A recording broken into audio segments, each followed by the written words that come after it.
नमस्कार, हिंदी कौशल चैनल में आप सभी का स्वागत है। मैं एक बार पुनः प्रस्तुत हूँ आप सभी के समक्ष अपनी एक नई कक्षा में एक नए शीर्षक के साथ।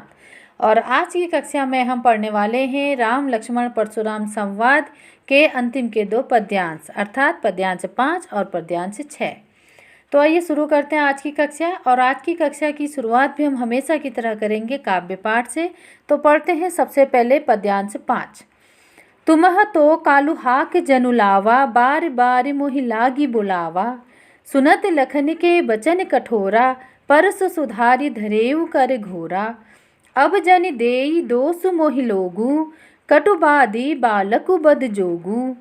बाल बिलोकी बहुत मैं बाँचा, अब ये हुमर निहार भा साचा। कौशिक कहाँ क्षमीय अपराधु, बाल दोष गुण गनहि न साधु। खर कुठार में अकरुण कोही, आगे अपराधी गुरुद्रोही। उतर देत छोड़ो बिनु मारे, केवल कौशिक सील तुम्हारे। न तो ये ही काट कुठार कठोरे, गुरहि उरिन होते श्रम थोरे। गाधी सुनु कह हृदय हसी, मुनि हरि यर सूज। अयमय खाड़ न उखमय अजहु, न बूझ अबूझ।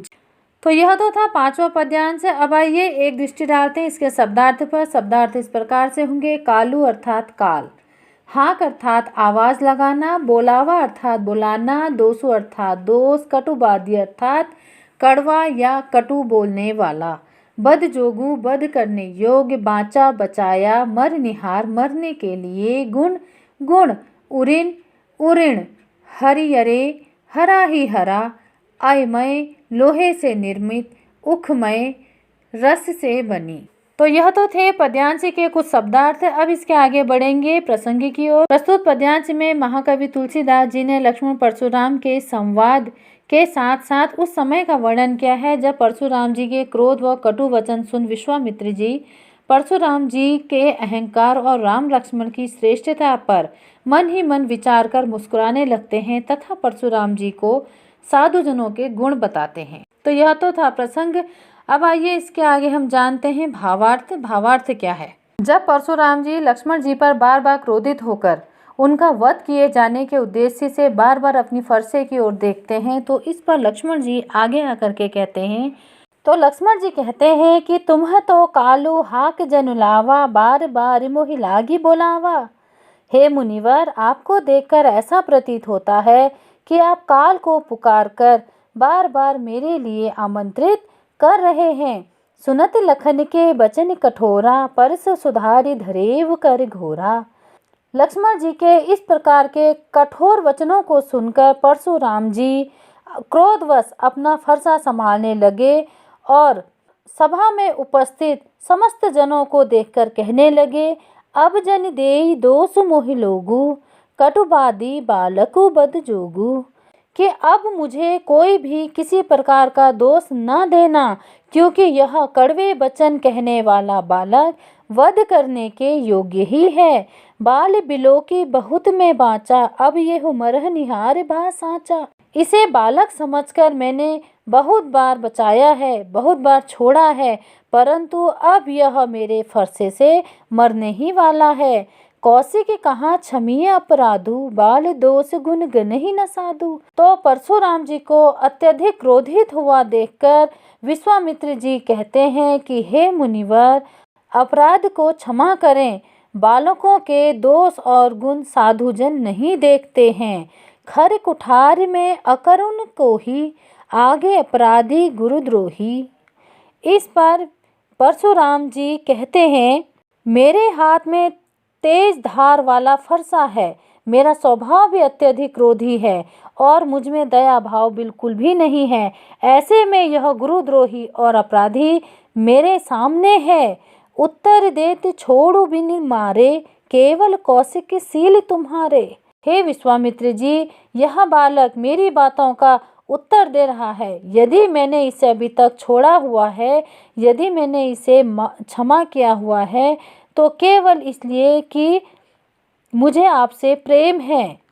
आपके शील स्वभाव के कारण ही मैंने इसे अभी तक छोड़ रखा है। न तो ये ही काट कुठार कठोरे, गुरहि उरिन होते ही श्रम थोरे, अन्यथा अपने तेज धार वाले फरसे से लक्ष्मण को काटकर शीघ्र ही मैं कम से कम परिश्रम में गुरु के ऋण से भी उऋण हो जाता। गांधी सुनु कह हृदय हसी, मुनि ही हरिहर सूझ।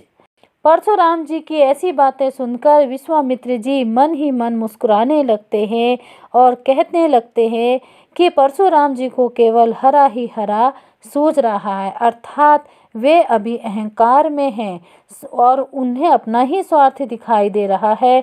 सभी पर विजय प्राप्त होने के कारण वे राम लक्ष्मण को सामान्य क्षत्रिय समझ रहे हैं।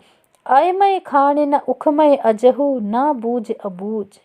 वास्तव में यह तो लोहे से निर्मित खड़क के समान है, कोई रस से भरी हुई शक्कर या मीठा पदार्थ नहीं है जो मुंह में लेते ही गल जाती है।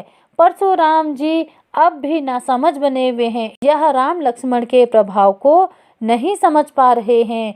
यह सोचते हुए विश्वामित्र जी मन ही मन मुस्कुराने लगते हैं। तो यह तो था पद्यांश का भावार्थ। अब इसके आगे बढ़ेंगे हम भाव सौंदर्य की ओर। पद्यांश में परशुराम जी का अहंकार व श्री राम व लक्ष्मण को सामान्य क्षत्रिय समझना इस बात पर प्रकाश डालता है कि अहंकारी मनुष्य जब क्रोध व अहंकार में होता है तो उसकी बुद्धि व ज्ञान समाप्त हो जाता है, और वहीं श्री राम और लक्ष्मण धीर वीर परशुराम जी का क्रोध सहन करते हुए भी मर्यादित व्यवहार करते हैं। यहाँ तुलसीदास जी के काव्य कौशल ने राम लक्ष्मण परशुराम संवाद का ऐसा सजीव वर्णन किया है कि उस वक्त का एक एक दृश्य नेत्रों के समक्ष पुनः जीवंत हो उठता है।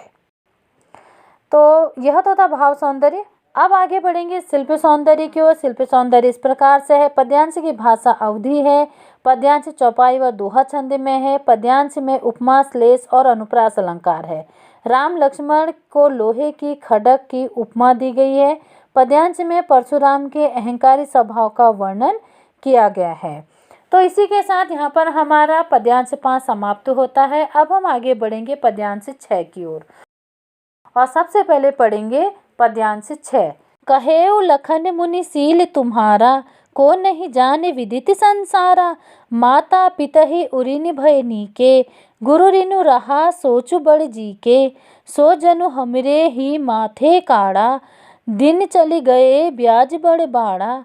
अब आनी या व्यवहारी या बोली, तुरंत देव में थैली खोली। सुनी कटु बचन कुठार सुधारा, हाय हाय सब सभा पुकारा। भृगुबर परसु देखा बहु मोही, विप्र विचार बचो नृपद्रोही। मिले न कबहु सुभट रन गाड़े, द्विज देवता घर ही के बाड़े। अनुचित कही सबू लोग पुकारे, रघुपति शयनहि लखन निवारे। लखन उत्तर आहुति सरिस भृगुबर कोपु कृशानु। बढ़ती देख जल सम वचन बोले, रघुकुल भानु। तो यह तो था राम लक्ष्मण परशुराम संवाद का अंतिम पद्यांश। अब इसके आगे हम बढ़ेंगे शब्दार्थ की ओर और जानेंगे इस पद्यांश के शब्दार्थ। सीलु अर्थात सील, नीके अर्थात अच्छी तरह, गुरु रिनु गुरु ऋण, हमरे ही हमारे ही, काड़ा मड़ देना, बाड़ा बढ़ गया, देव दे दूं। भृगुबर भृगुश्रेष्ठ, विप्र ब्राह्मण, द्विज ब्राह्मण। रघुकुल भानु रघुकुल के सूर्य अर्थात श्री राम। रघुकुल भानु श्री राम जी को कहा जाता है। शब्दार्थ से आगे बढ़ेंगे प्रसंग की ओर। प्रस्तुत पद्यांश में कवि ने लक्ष्मण परशुराम जी के मध्य के उस संवाद का वर्णन किया है जब परशुराम जी के अहंकारी वचनों को सुनकर लक्ष्मण जी कटु वचन बोलते हैं और इस पर श्री राम जी उन्हें इशारे से ही रोक लेते हैं। प्रसंग के बाद अब बारी आती है भावार्थ की। तो आइए जानते हैं पद्यांश का भावार्थ। जब परशुराम जी का क्रोध अत्यधिक बढ़ जाता है और वे बात बात पर लक्ष्मण जी का वध करने की बात कहते हैं तो उस पर लक्ष्मण जी कहते हैं, कहेउ लखन मुनि सील तुम्हारा, को नहीं जाने विदित संसारा। हे मुनिवर, लक्ष्मण जी परशुराम जी से कहते हैं, हे मुनिवर, आपके सील स्वभाव के बारे में कौन नहीं जानता है। संपूर्ण संसार आपके स्वभाव आपके सील से परिचित है। माता पिता ही उरिन भय नीके, गुरु रिनु रहा सोच बड़ जी के। अपने माता पिता के ऋण से तो आप भली भांति उऋण हो ही गए हैं, परंतु अभी आप पर गुरु ऋण है, जिसके विषय में आप मन ही मन अत्यधिक चिंतित हैं। सो जनु हमरे ही माथे काड़ा, दिन चली गए ब्याज बड़ बाड़ा। और जो कि आप अब हमारे माथे मरना चाह रहे हैं, और आपने यह ऋण बहुत अधिक दिनों से चुकाया भी नहीं है, जिसका ब्याज अब बहुत अधिक बढ़ गया होगा। अब आनी या व्यवहार या बोली, तुरंत देऊ में थैली खोली। अब यदि आप किसी हिसाब करने वाले को बुला लें तो मैं तुरंत ही थैली खोलकर वह दे दूं। सुनी कटु बचन कुठार सुधारा, हाय हाय सब सभा पुकारा। लक्ष्मण जी के ऐसे कटु वचन अर्थात कड़वे वचन सुनकर परशुराम जी क्रोधवश अपना फरसा संभालते हैं। यह देखकर सभा में उपस्थित जनों में हाय हाय मच जाती है। भृगुबर परसु देखा बहुमोही, विप्र विचारी बचो नृपद्रोही। तो इस पर लक्ष्मण जी आगे कहते हैं कि हे भृगुश्रेष्ठ, आप मुझे बार बार यह फरसा दिखा रहे हैं, पर हे राजाओं के शत्रु, मैं ब्राह्मण समझकर आपको छोड़ रहा हूँ। मिले न कबहु सुभटरन गाड़े, द्विज देवता घर ही के बाड़े। हे मुनिवर, अभी तक आपको रण में विजय होने वाले बलवान वीर नहीं मिले हैं। हे ब्राह्मण देव, आप तो केवल घर में ही बड़े हैं, अर्थात आप अपनी दृष्टि में ही श्रेष्ठ हैं, वीर हैं, सूरवीर हैं और बड़े हैं। अनुचित कही सबू लोग पुकारे, रघुपति सनयहि लखनऊ नेवारे। लक्ष्मण जी के ऐसे वचन सुनकर के सभा में उपस्थित सभी लोग अनुचित अनुचित कहने लगे। तब श्री राम जी ने आंखों ही आंखों में लक्ष्मण जी को इशारे से रोक लिया।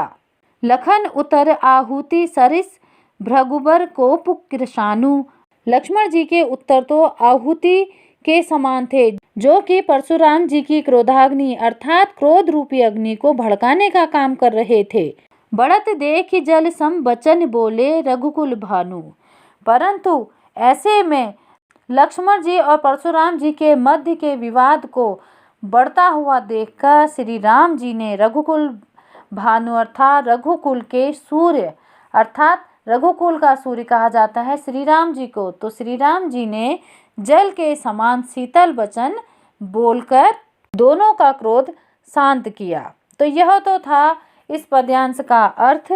अब इसके बाद आगे बढ़ेंगे भाव सौंदर्य की ओर। भाव सौंदर्य इस प्रकार से है। इस पद्यांश का भाव यह है कि मनुष्य में विनम्रता का भाव अवश्य होना चाहिए, क्योंकि विनम्रता ही एक ऐसा गुण है जिससे किसी का भी क्रोध शांत किया जा सकता है। जैसे जब परशुराम जी व लक्ष्मण जी का क्रोध अत्यधिक बढ़ जाता है, तो श्री राम जी अपने विनम्र और शीतल वचनों से उनका क्रोध शांत कर देते हैं। अब भाव सौंदर्य के बाद आगे बढ़ते हैं शिल्प सौंदर्य की ओर। शिल्प सौंदर्य इस प्रकार से है। पद्यांश की भाषा अवधि है। पद्यांश में अनुप्रास, उपमा और श्लेष अलंकार हैं। पद्यांश चौपाई व दोहा छंद में है। श्री राम जी के शीतल स्वभाव को जल की उपमा दी गई है। तो इसी के साथ हमारा राम लक्ष्मण परशुराम संवाद का अंतिम पद्यांश भी यहीं समाप्त होता है। तो बहुत जल्दी मिलती हूँ अपनी अगली कक्षा में, तब तक ले थोड़ा सा इंतजार। और एक बात मैं हमेशा ही कहती हूँ कि कभी न भूलें, हिंदी हमारी राष्ट्रभाषा है, हिंदी भाषा पर गर्व करें। धन्यवाद।